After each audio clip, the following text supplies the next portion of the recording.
નમસ્કાર, હું મંગળુભાઈ ભગત, સુરેન્દ્રનગર જિલ્લા કોંગ્રેસ ઉપપ્રમુખ. અત્યારે ઊભા છીએ આપણે હણવઈના રોડ ઉપર.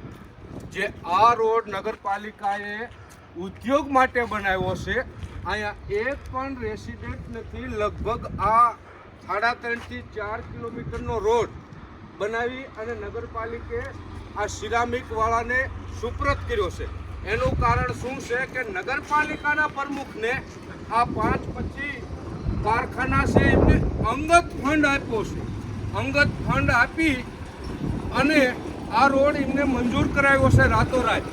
આ રોડ રહ્યો તે એક પણ રેસિડેન્ટનું મકાન તમને કંઈ જોવા નહીં મળે. અને ગામની શેરીઓની અંદર જે રેસિડેન્ટ એરિયા છે તેમાં હું તમને 100 શેરીઓ એવી બતાવું કે જ્યાં રોડ, રસ્તા, ગટર, પાણીનું કોઈ ઠેકાણું નથી. તો ઉદ્યોગપતિઓ માટે આવો મોટો રોડ જે 2 કરોડના ખર્ચે બનાવી દેવામાં આવે છે એ એમના અંગત સ્વાર્થ માટે થઈને આ રોડ બનાવ્યો છે. બીજું કહેવાનું કે આખા ગામની અંદર તમે એક વખત આંટો મારો 100 થી 150 શેરી એવી નીકળશે કે જ્યાં રોડના કોઈ ઠેકાણા જ નથી. તો મારે મહેરબાની કરીને નગરપાલિકાના સત્તાધીશોને પણ કહેવું છે કે તમારા અંગત સ્વાર્થના માટે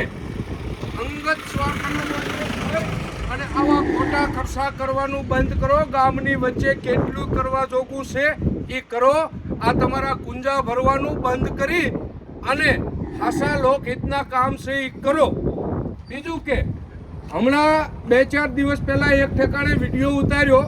એમાં અમુક ભાજપના કાર્યકરો અમારા બહેનોને જઈને ડટીયું મારે છે કે તમે મંગળુભાઈ હારે વિડીયોમાં ન રહેશો. એટલે એક એ કહેવાનું છે મારે કે ભાજપના કાર્યકરો તમને કે હું ડટીયું મારવાનું બંધ કરો અને મારી પાસે આવો. હું મોટો ડટ્ટો જ રાખું છું, ડટ્ટો મારી દઈશ તમને.